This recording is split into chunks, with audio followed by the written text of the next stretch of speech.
আমার সাথে দিদির প্রায়শই দেখা হয়, আমি প্রায়শই আসি এখানে। তো তবে কাজের প্রেশার চলছিল, তো মাঝখানে অনেকদিন দেখা হয়নি, তো আজকে আমার অফ ডে ছিল, তো ভাবলাম দেখা করে যাই। আর দিদির সাথে এখন কথোপকথন কিরকম চলছে, সংগঠন কি বুঝছো?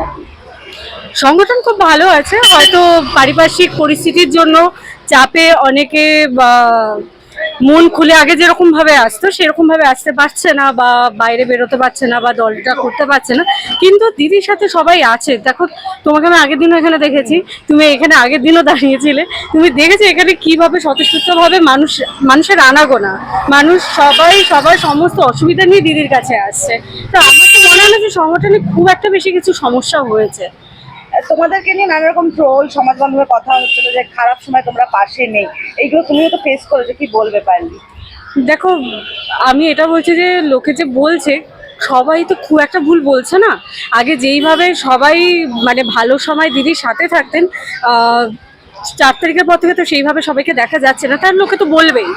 কিন্তু দেখো, যারা দিদিকে মন থেকে ভালোবেসেছে, যারা সংগঠনটাকে ভালোবেসেছে, যারা শুধুমাত্র দিদির জন্য বা দলকে ভালোবেসে আছে, তারা 4 তারিখের আগেও ছিল, যে তারা 4 তারিখের পরেও ছিল, আছে।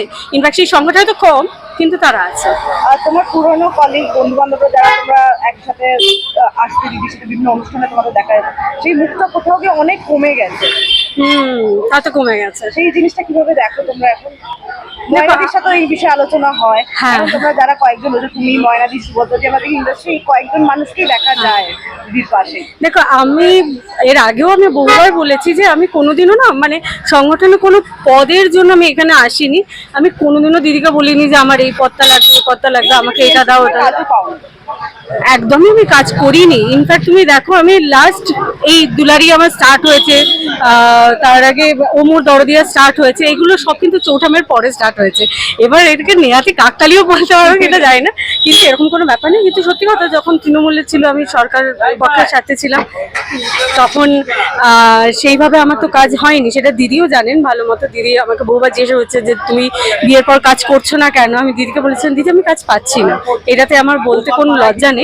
তো দিদি আজকে যেরকম বলে, আমি তোমার কাজ দেখছি, খুব ভালো লাগছে, তোমার খুব ভালো হচ্ছে সিরিয়াল, এটা আমার কাছে খুব বড় একটা প্রাপ্তি। আর এই যে মানুষ সংখ্যা কমে গেছে, এই জিনিসটাকে কি ভাবছো এখন? আর আসল মানুষটা পাশে পেয়েছে দিদি। আমার তো মনে হয় যে দেখো, সবসময় এটা তো নিজেদের জীবনের ক্ষেত্রে একই ব্যাপার, যে যারা ভালো সময় পাশে থাকে তাদেরকে কিন্তু কাউন্ট করার প্রয়োজন পড়ে না। যারা খারাপ সময় তোমার পাশে আছে, কতজন রয়েছে, কে কে রয়েছে, সেটা কিন্তু একটা বিশাল বড় ফ্যাক্টর নিজের লাইফের ক্ষেত্রেও। তো আমার মনে হয় যে দিদিও এখন যেটা রিয়েলাইজ করছেন যে খারাপ সময় কে কে তার সাথে রয়েছে, তার তারা শুধু ভালো সময়ে ভালো সিচুয়েশনটাকে উপভোগ করতে এসেছিল, উপভোগ করে চলে গেছে।